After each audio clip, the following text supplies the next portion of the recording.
Roll. Welcome back. It keeps going. Oh, yeah. Oh, she stopped it early. That was good. Should I do another rendition of Save a Horse, Ride a Cowboy? That was kind of my go-to karaoke song. No? Your mic check song. Actually, my favorite song is still the College Game Day opening song. Same guy as Big and Rich. Oh, So yes. good. Just fires me up every weekend. I'd listen to it even during basketball season if they'd play it. I wish they would. I don't know it. You don't know it? No. You don't watch College Game Day? What is wrong with you? No. No. Huh. What? Do you know a watch song? College Game Day? Does anyone? Big and Rich. Okay. Yeah. It's been a while since I went. I have a random connection story to Big and Rich. So my good friends from college, his brother was, when they were coming up, was their manager. Oh, And really? so Okay. when we were up in DC and we met all of them. That's awesome. Yeah. Nice guys. I like he's those guys. he's super cool guy. Yeah. And then I think this was before he went on Trump's Celebrity Apprentice. Celebrity Apprentice. Yeah. So that, and he was like super, like the coolest guy on Celebrity Oh Apprentice. yeah. He's just a good guy, good thinker, treats people well. Yeah. Great Like he did. mustache. Right when COVID was coming out, he, and he got this mandate from the school saying, "Oh, if your kids don't wear masks, they can't go to school." And he's like, "All right, well, show me that." And then he went to the CDC website, pulled out all the language that a mask is a medical. It's not medically relevant, and it's more of a test. So he pulled down, CDC's language. He pulled down World Health Organization, and then basically pulled out the Treaty of Versailles, where like post World War II, where you can't have like all these testing on humans for things, and he like just put it all together, sent in the email back, and then like an hour later he got a opt out form. So his kids could opt out, and then he blasted that to all the Congressman and but he put it out to the entire school, all the parents, within the PTA. Opt out. So they're all opting out. They're just kind of subverting the system. so we went deep quick, man. Yeah. We jumped right in. Absolutely. Let's open and make sure everybody knows we Okay. got a first timer here. Kurt, welcome to the podcast. Thank you guys. Appreciate it. Welcome to the Replays podcast. You'll be a nice addition with your builder background. I got some things to talk about today. Hopefully, I'm you can happy shed to some be light on it. here. Contribute. It'll be fun. Fellas, You're always Hello. You're also always good for a couple zingers. So you let it rip when you're ready. I got fresh material ready to go. Dive right in. You ever done a stand-up bit? No. Would you? No, Would you that's- have it in you? Could you do a 5-minute bit? If I could get over the stage fright, maybe. Okay. But my stuff's more situational, where it's I know the relevant to the immediacy And you're of what. quick. Yeah. And that's not So it conducive to sounds being like on you'd be stage. good like on a roast panel. Like if you know the subject and you're just kind of playing off of certain things, come with like prepared with 2 or 3 things, but That may Just be. jump yeah, in. That may be relevant to an individual. yeah. Yeah. Maybe. So we're talking about doing a stand-up deal here at the building. I would love it. I think that'd be We're so gonna fun. Pack the room. Bring 4 Oh or my 5 God. comedians. I'm getting anxious thinking about it. It's going to be a good time. So I don't know. I think I'd like to slip in one of our own. Need somebody who's willing to do it. Whoa. Who in the office would be the best? Who do you think would be the best stand-up bit? Subject of the No, roast? no, not No, on the just roast. somebody- To actually go do a 5 minutes of stand-up in front of an audience.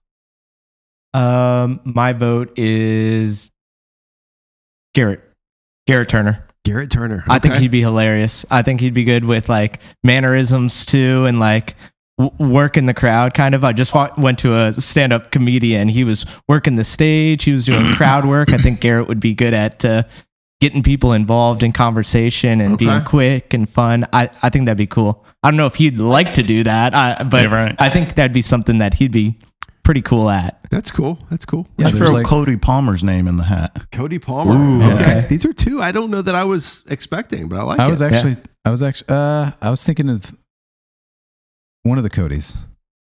One of the Codys. One of the Codys. Yeah, we I have know, 3 to that's what I'm pick saying. from. One of the Codys that's would be up for it. Let's put all the Codys up there. Same time. Yeah, that's like a 12% chance of picking one, right? Like, I think Stephanie Cusack Oh, that's a good one. she'd be fun. Yep. should be a great. She's just hilarious. Be funny at that. Yeah, she could definitely do the observational humor. Like, oh, I was here, and this is what happened. Mm-hmm. Because she does that anyway. Right. Tell a story. Just tell She any comes in, story. Richard and I, we see her come in. We're like, oh, we'll set aside what we're doing and so tell us how your day was. There's always something. You're going to get There's something. always something. I don't know. I think we got to work on this. We need somebody to be a part of that when we do it here. Or at least have like a spot where open mic, like just There you go. come up and do it in between the professional sets. Yeah, could be good. Well, hey, I want to wish you guys a happy Lunar New Year. Yes. It is the Lunar New Year. Chinese New Year. It's not what it's called. I don't know. It No, sounds that's what my slightly- buddy moons. said. He's Chinese. Sounds So. slightly offensive, but is it? No. What is the Lunar New Year? Anyone actually know? Isn't it with the moon? Sounds when like when sounds the about right. moon makes it goes around the Earth a lot sooner than a year. So, I think when it kind of resets its course for the, I don't know. It does have to do with the moon though, for sure. Yeah. Looking that up. yeah, maybe I am. maybe Maddie can throw that up and give us some context. There's got to be something good there, but yeah, we're in almost the end of January, so I've always wondered why our months are divided the way they are. Why are they so different? You have 360. What is it? 365 days with a leap year every year. So 300. So truly, we're on a 365.25. It all goes back to kind of structuring off the Roman calendar. Is really it. Because if we deconstructed the calendar based on mathematics and where certain days would be, you would have an equal number of days. And I mean, if you looked at October, it's referencing a different month in referencing the 10th month. Yes. But Right. then but the order of the months based on their names would be in They're all jacked up. Yeah. Anyways, situation. but if you took 365 and divided it by 13 months, you know how many days you get? 28. 8. So we could have easily done 13 months at 28 days. Seems like it would make more sense to me. Yeah, but I think that's Yeah. where the Roman calendar comes in, where it's naming the 12 months and having that consistent. I'm not a fan of it. I think we should No, reject just it. like the whole debate about daylight savings. Yeah. That made sense in pre-industrial revolution, but not really now. Yeah. Well, we've there's some news, a lot going on out there. Yeah. Obviously, I think we were just last week when we were together. The inauguration just happened. Everything was just starting to get rolling. We talked about a couple of the initial executive orders, but now we're seeing Just all short of 7 days in, and there's just like everything's just Making a lot of moves. a lot of blowing moves up. fast. Yes. I think RFK is on the Hill today, being for confirmation. being questioned for confirmation. So that's fun and interesting at the same time. Yeah, I was listening to some conspiracy on how the validity of that petition, all these doctors signing, against his nomination, how there were actually doctors on that list that had supposedly signed multiple times that said, no, we never signed that. Right. So Really? Wow. and the main funder of that list was essentially funded by the Bill and Melinda Gates Foundation, which is, if you go even further, a lot of the pharmaceuticals and what's happening on the behind the scenes with, manipulating our food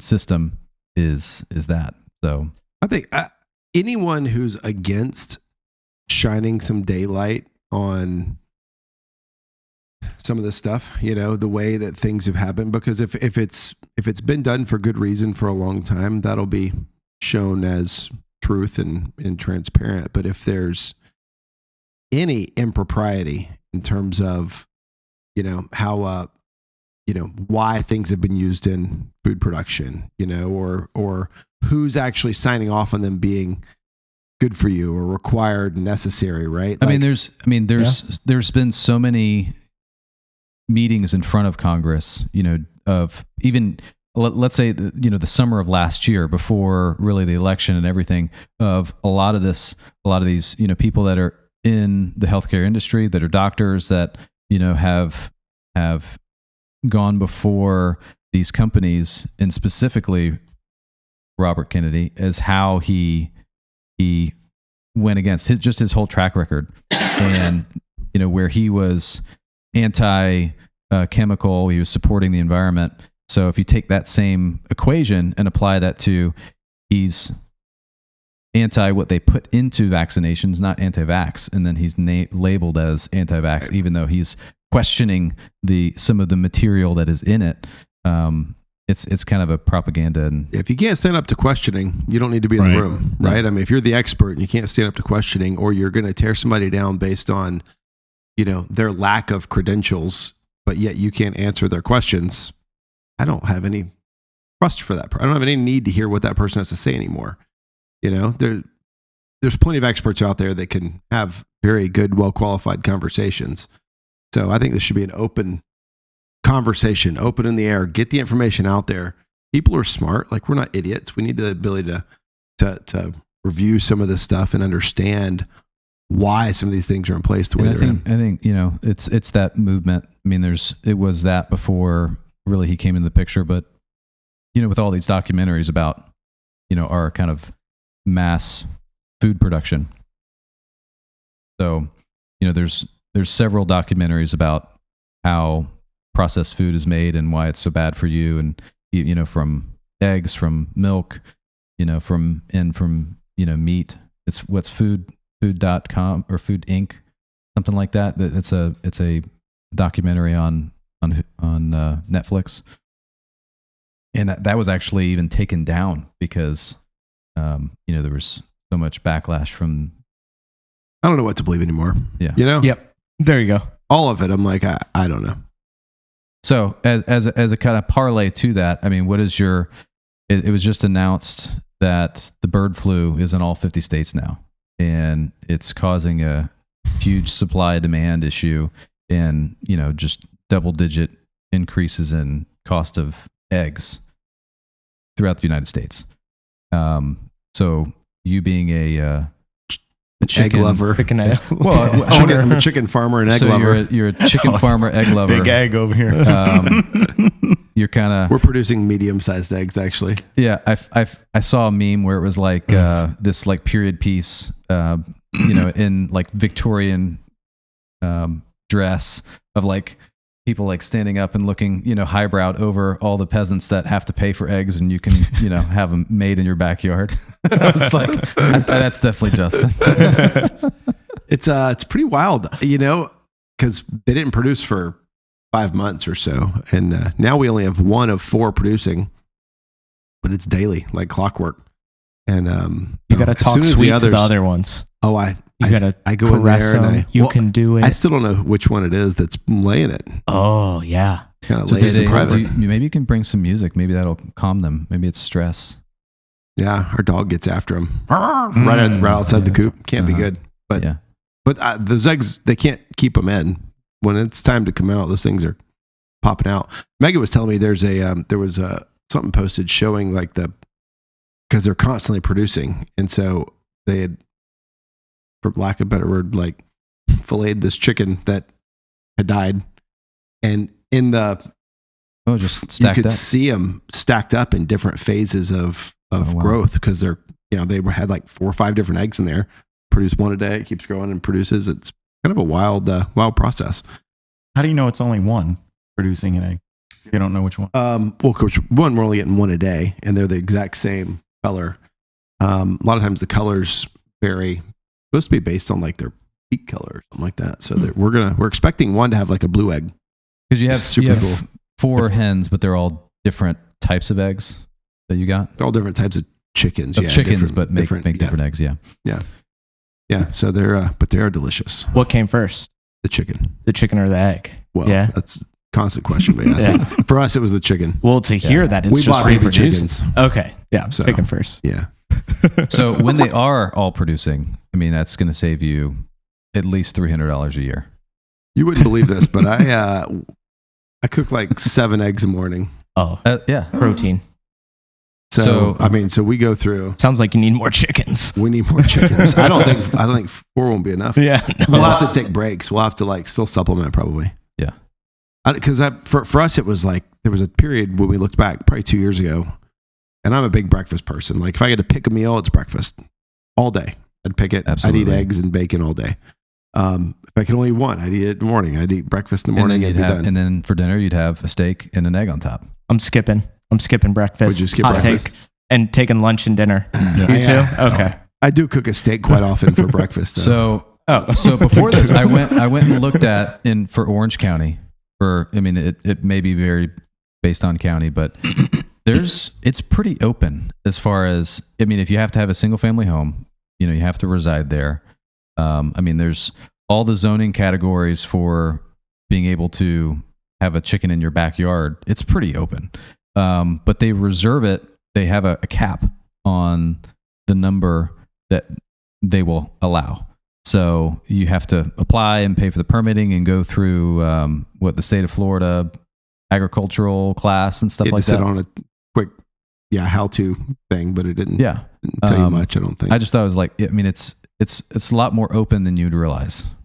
Well, hens don't make any noise. I was going to say they don't allow roosters. Yeah, no roosters. I don't know. I started thinking about it, and I wasn't really the one that initiated it. Megan and the kids were like, "Oh, chickens," and after you hear that enough, it's fine, get chickens. So then I spent all summer build the coop. I didn't know I was signing up for that part. But who cleans the coop? Well, you're going to be the main beneficiary. It sounds like I am. I was like, okay, I can see that. But I've been thinking since, especially we've had the amount of inflation we've had through these few years, right? Yeah. It's like, what doesn't inflate, and what are ways to overcome inflation? The reality is there's a handful of things that aren't affected. If you have the ability to produce your own food, and if you have the ability to produce your own goods, shelter, right? The ability to build a house, right? Like the labor and know-how required to do that, to some extent, is a skill that people have had for thousands and thousands of years that translates really well today, right? The real estate values changed, the dirt under it's changed, but the ability to have shelter, to produce food, are some skills that really stand the test of time and stand the test of inflation. And I think it's just something to really consider. Like if you could build your house on a big piece of land and produce your food on that land, like you're living like a king. And that's how it was largely done. You had these communities where if you had any kind of skill in terms of carpentry, you would build your house, you'd have your neighbors come and help erect it and get it up, and then you'd go and do that for your neighbor, and just kind of build that community. The hyper local farm, where communities can, I know in I think it's Colonial Town Center, or just they have a little shared farm, shared garden there. So just neighbors can tend to it, and you can go and get your own produce. So it's kind of supplementing, doing hyper local kind of stuff like that. And there's a lot more restaurants that are coming up where they're super like farm to table, very locally sourced, and that's only going to be more and more prevalent as as a society and as a nation, we learn more about how our food system is.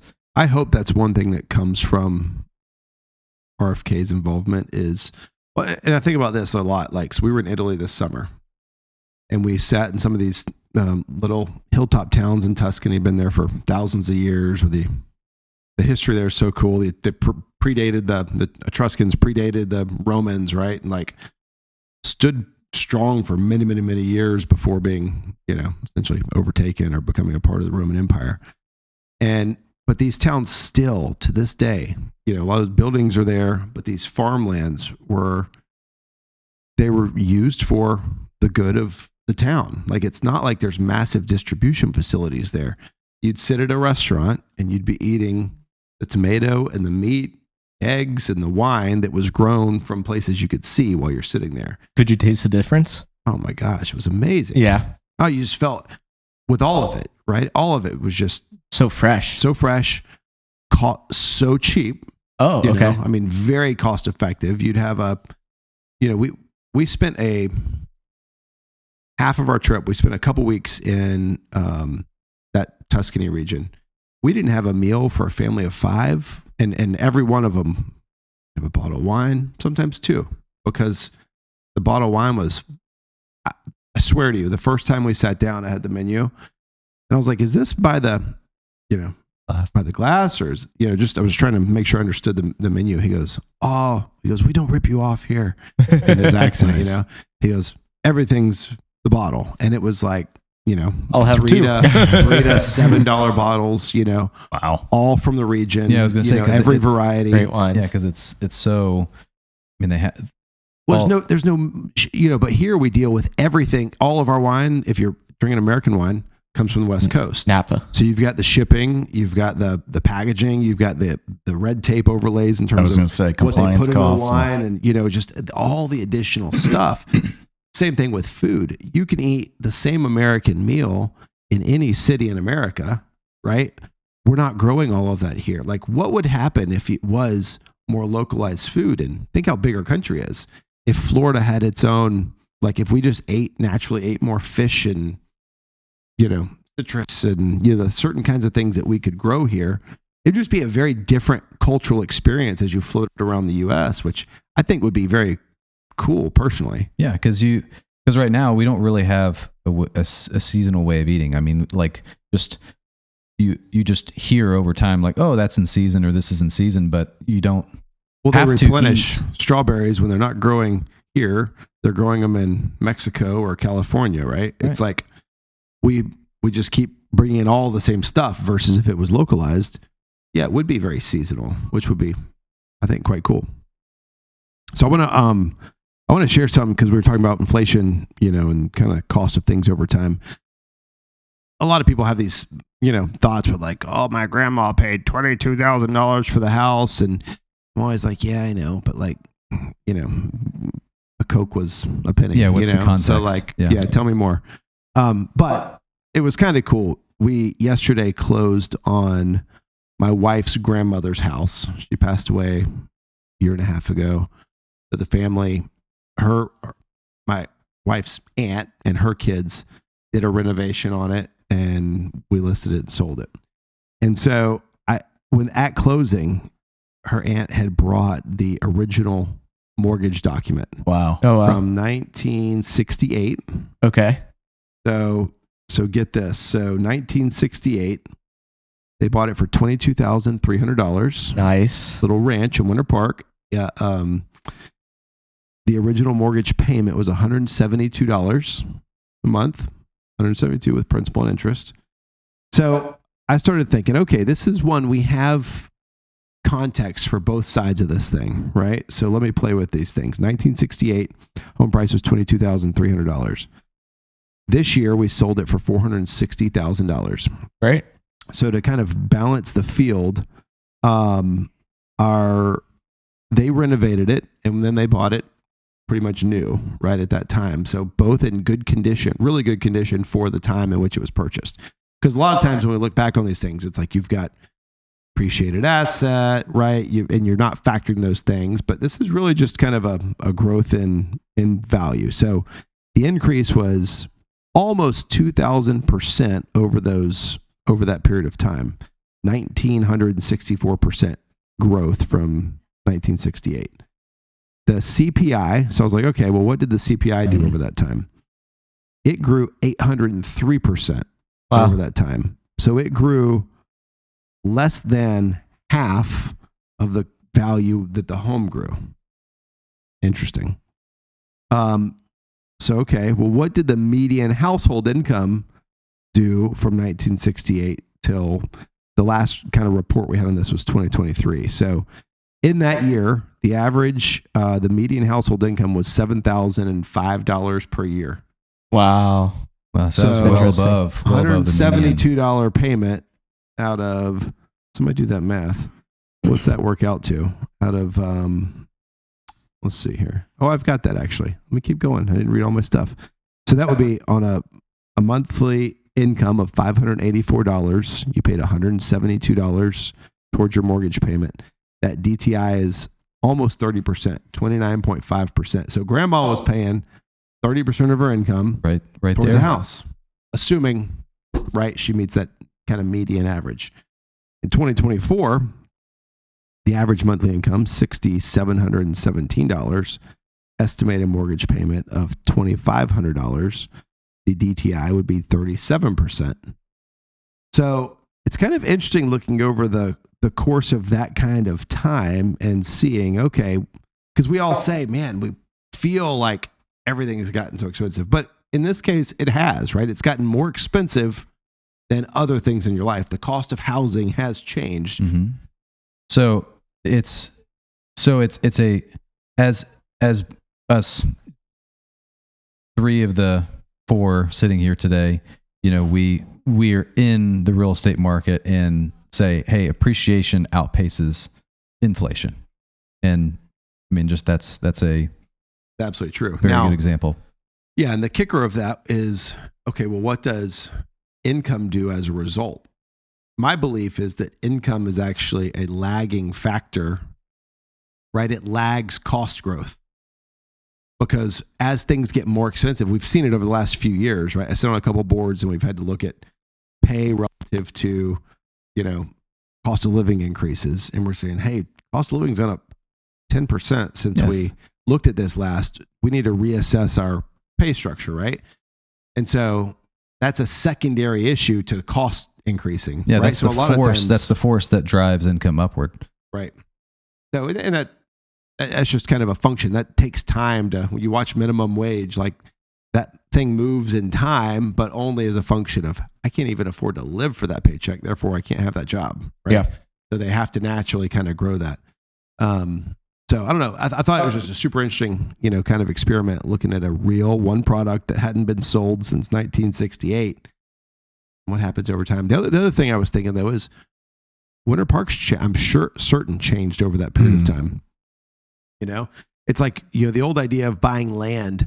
It's like, well, the land buy is a good idea if it's going to appreciate fast if the area around it changes. Like if you bought downtown Orlando prime real estate before it was downtown Orlando, of course, now that would you'd look like a genius, Yes. right? Or downtown New York, you know, you beat Manhattan to the punch. Like, okay, like you look like a great idea. Or even some of these suburbs that just happen to blossom into suburbs. But in other areas where the area doesn't change, the value probably doesn't change a lot either because its function is so different than it was. Well, and if you have a growing city, and you know, usually there's roads that provide the, you know, thoroughfare and be able to give traffic to an area, so that then the land and everything else would be developed. And along with roads, you have utilities and everything else that would allow for development to occur. There's very smart investors, brokers that have been involved with real estate that know how the expansion goes. You know, they know that's different pieces that happen, generally the time frame that it takes in order to do that. So they go out and they speculate. I mean, to a very high degree in knowledge base, but they speculate on what the growth is going to be. They reach out to different owners and put together these land trusts, you know, and basically create joint ventures with them, saying, hey, we will aid you in getting land entitlements and getting all this teed up so that when the growth is there and all the infrastructure is there, you can sell it, you know, where your property was just agricultural farmland to now it's, you know, it's valued completely differently. because your use has changed, dramatically changed. Yeah. And so there's very wealthy people that have been in the real estate industry, you know, since the 60s have, I mean, Orlando has continually just, you know, expanded. with the population growth and largely the interstate system. That whenever there's a new leg of the interstate system, now it's complete, but you can track where the development happens based off of that. Chases roads. Yes, has to. So we talked about the fires a lot last week, but with Kurt here, I had a question. So here's a quote: "As climate risks grow, the U.S. housing market faces mounting pressure to adapt, and home insurance might become more difficult and expensive to obtain." I think there's no doubt insurance is going to become more expensive, right? My question for you is, with that mindset, like, what do we have to do? Like, yes, okay, we had fires, we get hurricanes, like there's things that dramatically affect houses. Now, there was this story of this community that was built hurricane proof down on the coast. I don't know if you saw that. It was the shining beacon of I don't know which south of Sarasota somewhere, but it was like this new constructed, complete energy efficient, built, energy, solar, had a backup generator, and it was just built to sustain, influx of water and winds and everything else. Like, do we start to dramatically change our construction stuff? Like, is there something that makes it less of a risk burden for insurance companies? Because that's a thing keeping us from selling houses and you from same thing, selling them to buyers if they cannot possibly get insured. I mean, there's two separate issues between building and construction to withstand those events and the insurance. We've seen in California, they canceled all the insurance before the fire because the state instituted insurance caps. Well, we can't do anything about that. That's a legislative issue. So I think in Florida with the insurance companies not insuring the house because of the roof and everything like that. Now do we have to build with metal roofs because the shingle roof only lasts 10 years? And some insurance are dropping if they only have a 10-year roof. So I have a current client. We did the dollar cost average. He went to do a metal roof, which is about 4 times as much. The shingle roof with 10,000, the metal roof was 45. But his break even was between 5 and 10 years, and the insurance adjustment, the insurance premium was much lower. So there could be the premium was lower. Yes, because I've seen a lot of instances where the premium's higher because now the idea of replacing a metal roof, a much higher replacement cost. Metal roof over 30, 40, 50 years as opposed to the shingle roof. So it is finding out how much for how much.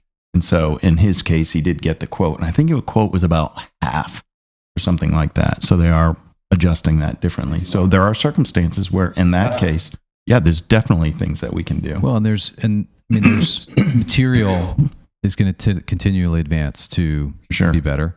I think there's probably going to be continued limiting coverage or capping, that coverage of what it would be. And then again, too, you got to think about the insurance industry as a whole. It's not just what's happening in a specific state. I mean, we've kind of seen it in, the 2 hurricanes, maybe 3 hurricanes this year, plus the fires in California. But where do the insurance companies ultimately get their money? There's a secondary market that, there's this fund that funds essentially global reinsurance. Yeah. So they kind of do the forecasting, and as that cost goes up, it's going to continually filter down.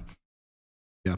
I don't know. It's super interesting. And I think I was thinking are we going to go back to building Adobe style, igloo, big stucco round buildings with I don't like no the seams? aesthetic of a metal roof compared to a shingle roof. The aesthetic, I'm with you. Yeah. And the pitter patter when it rains. For sure. Some of them do look beautiful. I'm in for both. Both what?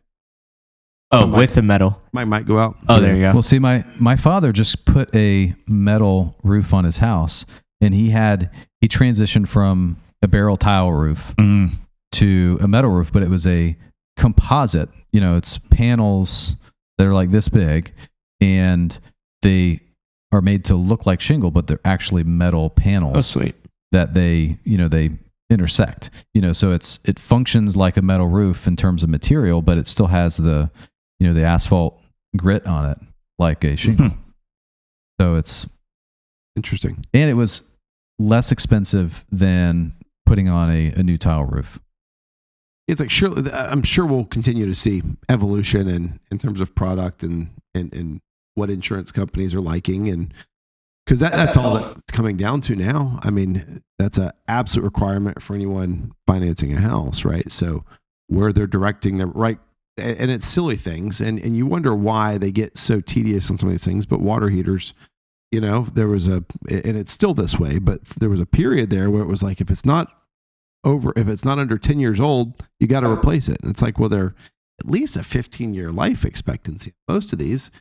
And I see them as like, a lot of these are in the garage, I'm like, below grade. It's like, even if it explodes, like what's the risk profile on that? But for whatever reason, they were obviously getting a lot of, calls, for replacement or repair from water heaters. So they see real data, and they're making their judgment based on that. But so it'll be interesting to see over time. I've tested with new products and stuff like that, if there's things they start to lean towards for that last the time better. And as code requirements continually evolve, I mean, there was a huge update in, how roofs are manufactured, how the materials are manufactured after Andrew, just a whole widespread, at least in the state of Florida, how, what those codes are for wind rating and, type. And so it's, I mean, again, it'd be local to what are the perils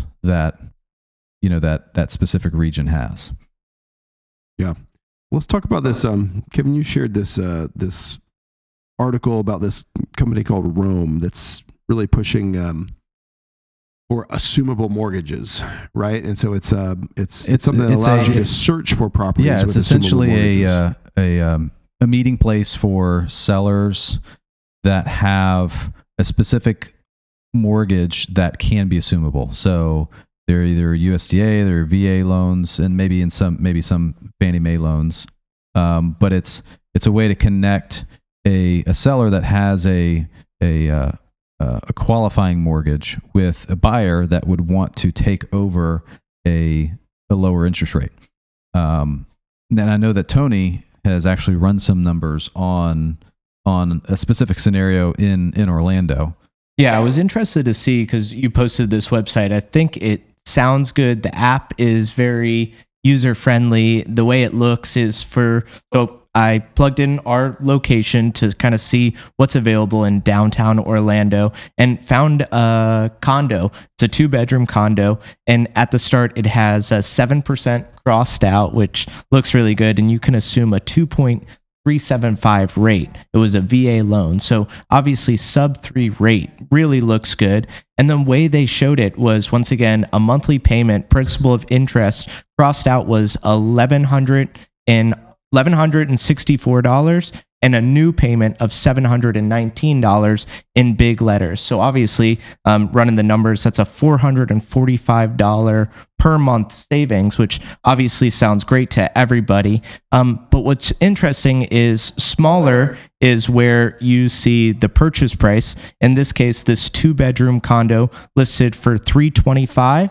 And it's also requiring $159,000 down as well.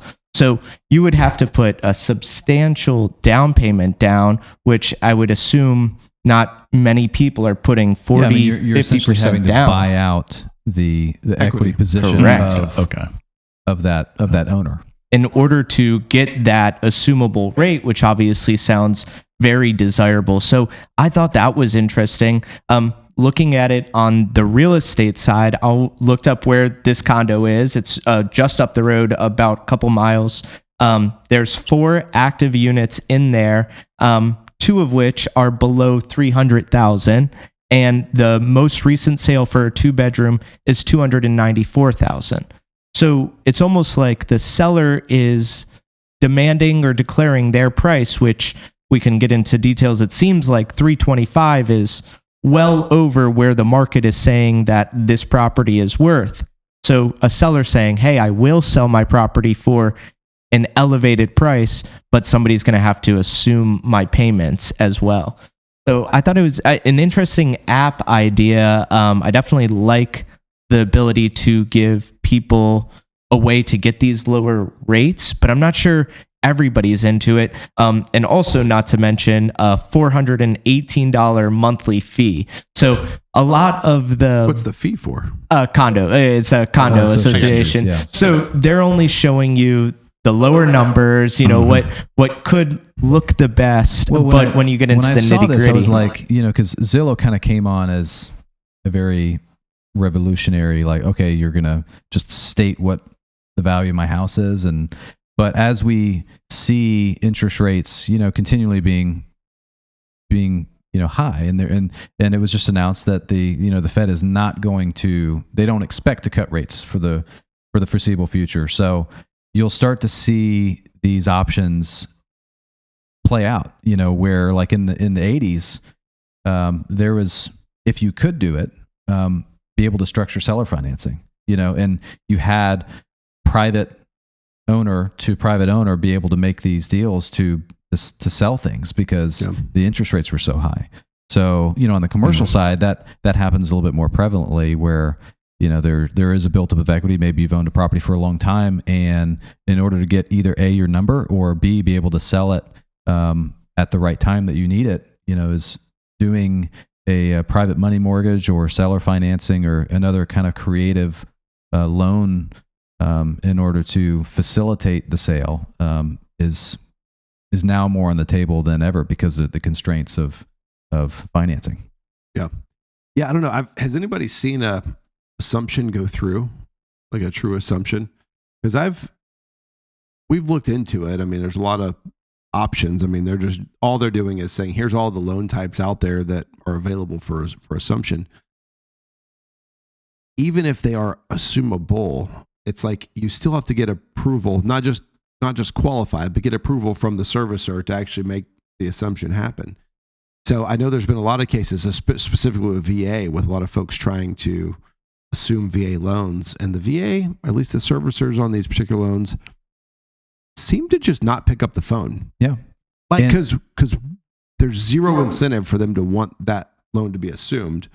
It would at this point, when there's such a disparity between that rate with current market, you'd rather that money get redeployed, at today's rates. And there's workarounds for, working with an assumable loan. I mean, you can.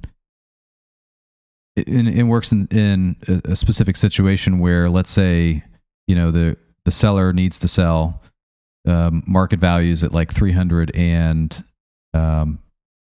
they owe 280. So with costs to, hire a realtor and, closing costs and everything, they're going to have to actually bring money to the closing table in order to facilitate the sale. So that opens the door to an investor where they're like, hey, I'll buy it for set number, but you have to transition the property, quit claim it over to a trust, and then you sell me the trust. And now the trust is the owner, and that new owner will then continue to make payments, and over a period of time, then that payment will no longer be associated with your debt to income ratio. The challenge I have is that loan is still going to be liable on that owner, right? That owner is still liable for that payment being made, unless it's truly assumed properly, right, through proper channels. If you just somebody just starts taking over payments, and that's a model, right? You're talking about a lot of folks are, especially investors and wholesalers, are trying right now is, hey, I'll come take over your payments. Don't worry about it. We'll give you a little check, some walking around cash, and then we'll continue to make the payments. We'll change the title over. No problem. Sounds good, but like, I'm not letting you do that on my house. No way. Not in so any I have no situations. rights to the property, but I'm still liable for the mortgage. Correct. Yeah, I so have no upside. correct. So it's All the it's, debt. again, It's like I say happens it in in divorce. situations where you have to sell the house for whatever reason. You have no other way out of it, and that could be a way out where you actually get money out of it rather than having to pay money you couldn't otherwise. Yeah. So it's very situational, but seeing that now and how that potentially plays out, as historically where interest rates are, I mean, they're not that far off of where the historical rate is generally at 5%. So right now we're at 200 basis points above that. So it's just over the last decade is where it's really changing, changing the narrative of whether, it's affordable or not. And really too, I mean, you're applying the interest rate based upon the purchase price, or based on the loan amount, which is a factor of the purchase price. And prices and arguably values have gone up a lot quicker than the interest rate has. Right. So it's a twofold issue. Something I'd like to circle back to is the numbers you were going over. What I thought was interesting is back in the 60s when grandma bought her house, and now in 2024, 2025, about a third of your pay should go towards housing. And I think it's interesting to think of it like that when I work with first-time home buyers all the time, and it's expensive, but you should understand that a good chunk of your paycheck can and should historically This is over not the last financial advice. It's just the no, reality of time. disclaimer. Yeah, correct. Yeah. Over that period, it seems like on average your pay you should budget for about a third. So I thought that was interesting. Yeah, it's probably fair. And that rate of increase or inflation on that from 1968 till now is 5.42% annually per year. On Wow. that purchase price to the sales price. Got it. So you're saying Annualized. Annualized basis. annualized appreciation or Appreciation. appreciation? It's very interesting. And that's kind of what we always talk about. Food We for look at thought. long chunks of time, and you're always in that trending in that 4 to 7% range, on an annualized basis. And then we have years where it's 20. Yeah. Wild, right? Or negative 20. Or negative 20. Yeah. I did my master's. We had this professor that was from Israel, and he talked about structuring financial, mortgages, and they have at least for a long period of time, had a very volatile economy where they of 100%, 200% inflation. Wow. And then followed by 100%, 200% deflation. And so one thing that everyone needs to be really understanding of is our economy is still one of the stablest in the world. Yeah, because ever. between the United States and Canada, we're one of the few, those two examples, one of the few places where you can get a 30, possibly even a 40-year mortgage. And everybody says, the real estate, single family is kind of the backbone of the economy. And in a way it is, because it's creating a financial product that then can like a security. Yeah, security in a sense that can then go out and create great money and go and flow through the economy. Other countries don't have that vehicle to. But imagine buying a house because effectively what they would have to do, and if we were in a very always volatile economy, you're not doing a 30-year fixed. You're getting adjustable annual interest rates. So at the beginning of the year, that rate's being set and it's going to adjust next year. And so the challenge is when you have your inflation, depending on your job and employment, your inflation's through the roof, cost of everything is up, right? Just imagine living in a tiny country. Like we have the beauty, like we were talking about, of imports constantly from all over the place. So you get some stabilizing of costs. Mm-hmm. But if you had a drought and all of your product was out for a period, everything's through the roof, right? Everyone with money is going to grab it at whatever cost, right? So and it's just a very simplified example of like how economies can have these massive influxes. Much less they're not stabilized based on a government with any real long-term stability. This happens all over the world. And like you go to other countries and you see, homes in various stages of construction. And that's because there's no real vehicle to get a mortgage and actually finish it. You're just finishing it based on when you have cash. And okay, we saved enough money to do the masonry or, start the second floor, so it's when you go around, especially in the Caribbean, that's a lot of the way that they do building. Wow. Stages when they got the money for it. Right. Yeah. Yeah, that's pretty cool. So talk us through what you were looking at in regards to real estate market right now. Yeah, definitely. So in preparation, I just like to look at kind of recent articles, but what I noticed was it seems like a couple of articles that I pulled locally are showing that Orlando's housing market had a slight increase in medium home sales. And then another article that was a New York Times post that is talking about the economy on a national level is quoting us, one of several major U.S. cities, as having a slight decline in our medium home prices. So obviously, we've got different information all over the place, but we can speak to us in our personal experience about what you guys have seen with home prices. From my side, I've seen the average kind of go up in terms of price point for myself. But I don't know if you guys were seeing, on average, the median home price values increase or decrease. One thing I'll say, though, is if you're writing an article and you wanted to say a certain thing, stats are really fun and easy to play with. Yeah, that's a good point. Isn't that the truth? Right. So and I just think about this in Orlando. If I wanted to show supply is up, I'm going to include some of our, like I would certainly right now include Osceola. I would include some of our maybe secondary home markets.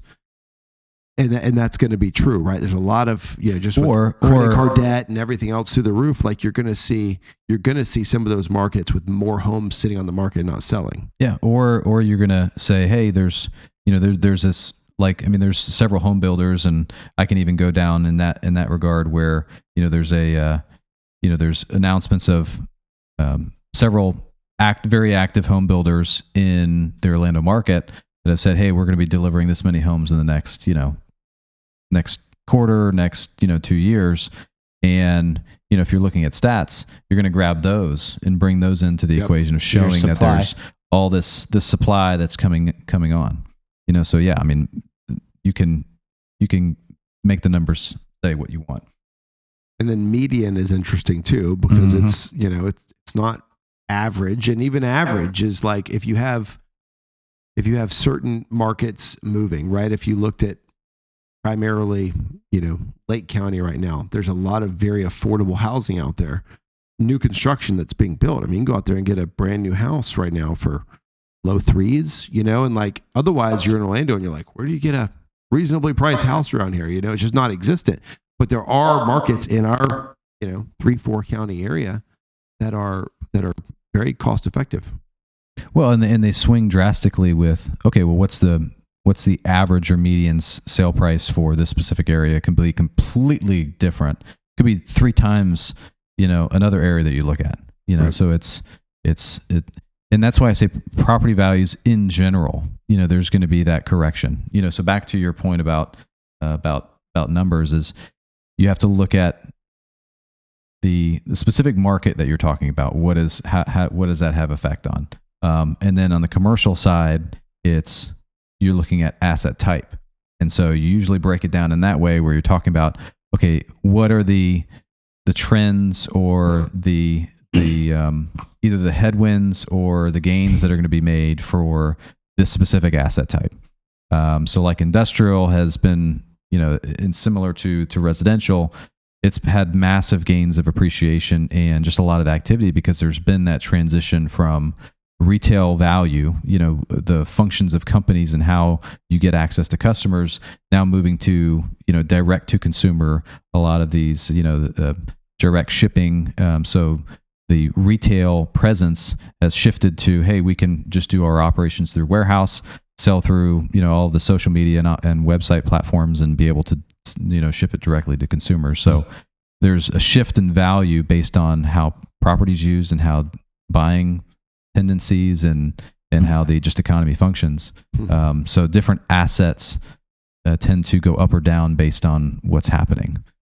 And, like for instance, office, there's going to be a pullback in property values in office just because how properties are used. And there's outliers, there's big sales, and like there's Charles Schwab bought a almost 200,000 square feet in Maitland Summit. Was the highest recorded price in 2024 for an office building, but that's largely because they're moving some of their, the Eastern headquarters to Orlando. So They also just partnered with Truth Social. Did you see that? no, I didn't. Yeah. The DJT stock took a nice little run today. Uh-huh. Know why? But it's kind of a cool story. They have a big building already there, right? Charles Schwab. Yeah. So they're just basically more area. created their campus, Yeah. So that was Didn't know that. in kind of another kind of local thing that's happening this year, and some of the sales, the banner sales that happened last year.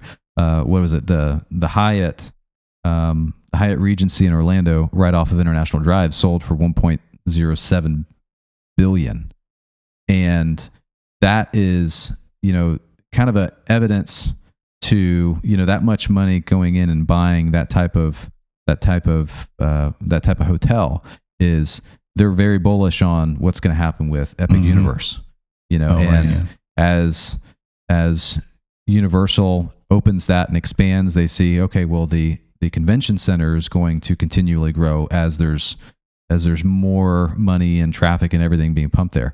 So, I mean, that was the biggest sale by far of any piece of real estate, and that's ahead of the opening of Epic, which is what's set to be in May and June of this year. And it's going to be sweet. It's going to be sweet. I got somebody that works with Universal, and it's really cool, the things that they're pumping in there. So excited for that coming to us. We needed a new park, I feel like. It's been some time. They can only update rides so I'm tired of much. the teapots, if I'm being honest. Yeah. I don't go to any of these parks. This one will be cool. You only go if there's free ticket being offered, and you're like, "Hey, kids, let's go." I do go for free tickets. Every once in a while, I'll get an invite for like a from one of the groups we're kind of affiliated with that'll have like a sneak peek of a new ride or something. So we went and did like Tia's Great Adventure or something like that before it opened. That was pretty cool. Tiana's Bayou Adventure. There you go. Which was just the same as the ride before it, which was Splash Mountain. Oh Yeah, I was like, I've done this before. Yeah, several times. Yeah. We need some new. But it's all good. Let's take our whole afternoon and go do it again. But kind of your point, Tony, is like, yeah, I don't know that we have a lot of micro markets in Orlando, right? So to cast Orlando as in, to make judgments on a 2 or 3% year over year adjustment plus or minus doesn't really tell me a lot. If it was up 2 or 3%, I don't know if it would tell me a lot either. Because you got to go look at the hyper local market. We're always going to be in it. We're not going to go out of, we're not going to become extinct. We've got parks that are here. We've got jobs that are here. We've got so many jobs that are moving here. So for me, in like the long term, no problem. And I told this story recently. I don't know if I told it on here, but we had a neighbor move in from LA, and he was just like, he's like no one knows how cheap it is to live here. And I'm like, he lives in a nice house. He's like, it's not the house prices are good relative to where we came from. He's like, but everything is cheaper. I get property taxes. I get all that. I've done all the looking. And he's like, I go and get a coffee. And I'm like amazed every time I pay for my coffee. I go get a lunch. He's like, everything, just the cost of living as a whole just feels so much less expensive than it did then. And that's just the era we're in. Is he's in the consulting space, flies and consults with a client and comes home. So he could do that from Orlando or he could do it from LA. His income doesn't change the function of that, right? And it's kind of interesting because there's so many people in that space now that free float. They're not working like us. We're working in the local economy, right? So as home prices go up and home prices, and more homes sell, like we benefit from that. As home prices go up, generally, as long as cost of construction doesn't go up, you benefit in that way. Like, but we're tied in lockstep with the local economy.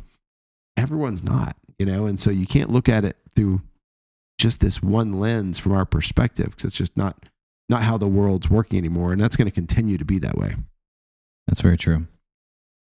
Yeah, we tend to get super focused on, is it affordable? Well, depending on where your work is and what your frame of reference of what's affordable, that's why Florida has been a very big attractor for people that are coming down from more expensive markets, i.e. New York, Right. and as of recently in California. Jobs are good. No state income tax. Our property taxes, although it's kind of the primary tax we pay here in the state, is still relatively in line. I mean, there's a lot of places that pay equally or more in Way more, property yeah. tax. So, Especially if you homestead. right. You're getting- And you're right. You're talking about affordability now, but when you're talking about it over the course of time, that homestead buys you so much affordability 10 years from now, right? And it's like, so the state's done really well in that regard of making it a place to not only buy, homestead, but stay. So anything else to add before we wrap up? Well, I've noticed over the last year when we're talking about costs, it's been relatively stable over this last year. I remember prior to 2022, 2023, we were getting constant notices. Hey, we got a price increase. Hey, we got a price increase. And so 2024 saw a lot of stability. So we can pretty much feel comfortable quoting a certain price because we're not getting those constant letters of, expect a price increase because we're getting our aggregate from the Bahamas is increasing. I'm like, I didn't even know we bought aggregate from the Bahamas, but okay. So has supply chains, and would you say that's because there's been a normalization in the flow of material coming in? That's a good question. I think it's two first. So post-COVID, I think things more relaxed and those supply chains eased up and freed up and stuff like that. Plus, probably the interest rate increases slowed down the amount of business in conjunction of the material has waned. Yeah. So, and now there's some microcosms that you can see where now we're getting calls from subcontractors asking us, hey, can we get on your bid, as opposed to before we had to call them and say, are you taking any new clients? them. So, right. Can you talk to us? Can you help us out? I'm like, sorry. And so those are the small circumstances where you can see that the market's changing. So, but post-election too, we're getting a lot more calls now, for people looking at new construction. So quite literally the day of, and I think people are getting, feeling a lot more comfortable with at least the dust settling, good, bad, or indifferent, but they can forecast more easily.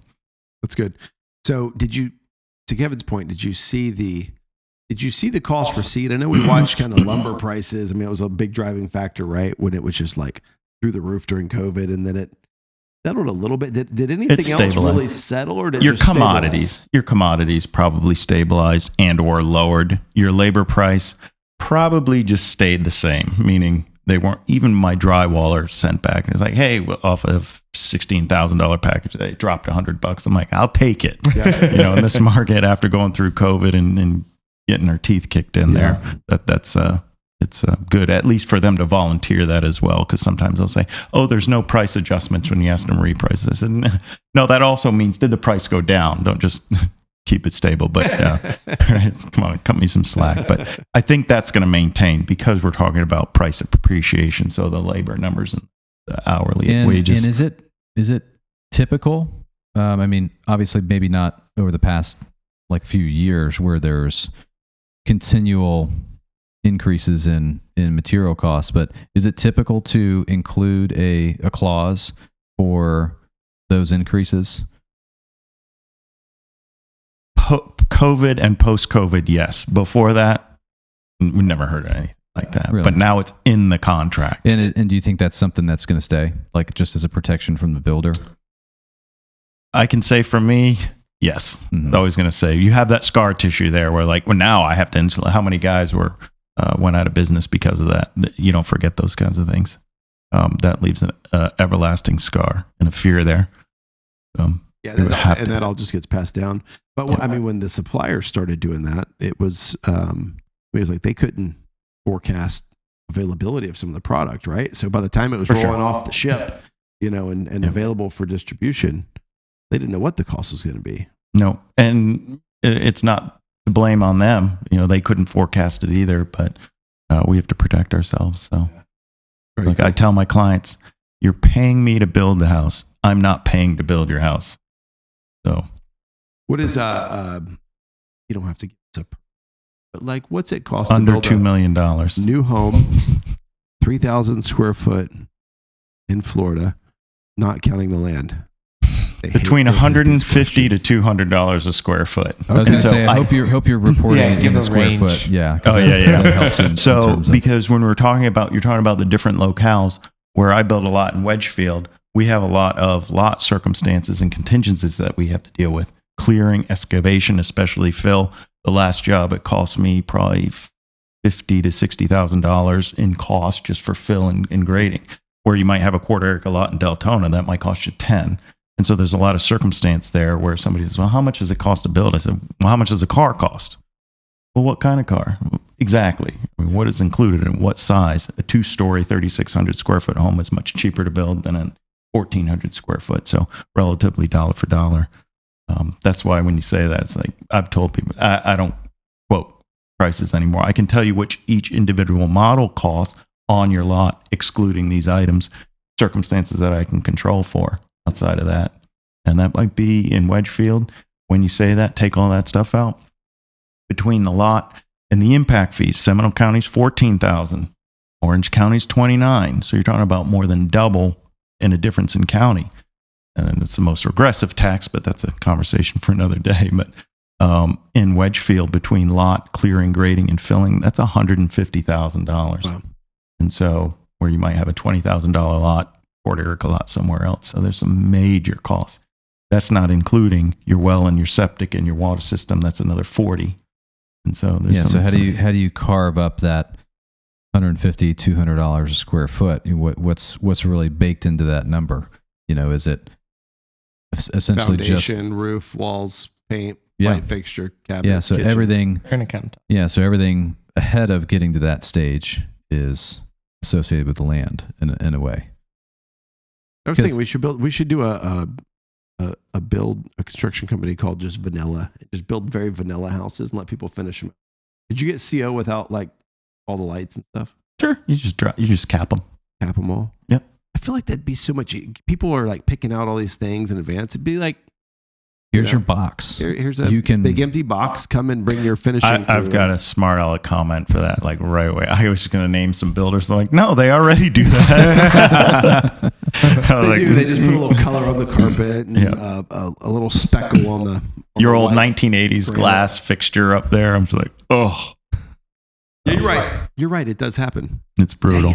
Well, and I like your list of things that you have to go through because I have clients all the time. Does it make sense to buy a resale or can I just build new? Sure. And you've got to talk about just laying dirt. Sometimes people send me photos. Look at this listing for $50,000 of land, and you see the photo. It's full of trees. You still have to clear it, grade it. The whole list of things that you've already talked. Oh, through. I left out all the wetlands and mitigation and Oh, stuff. don't forget that. My bad. Absolutely. You want a level house? And You that's know? 3 to 6 months of pre-permitting time that you have to mitigate. And now Orange County and the state environmental department said you can only mitigate a quarter acre. You can't mitigate any more than that. So you can't go in and I have a 2.7 acre lot in Wedgefield and they say it's all wetlands. We got a deal on it. So my client and I are like, no, let's just take a shot. And we can only build on 1/4 acre of a 2.7 acre lot. Wow. And so them's the breaks, but that's 35,000 just in wetlands mitigation and quarter permitting and acre. processes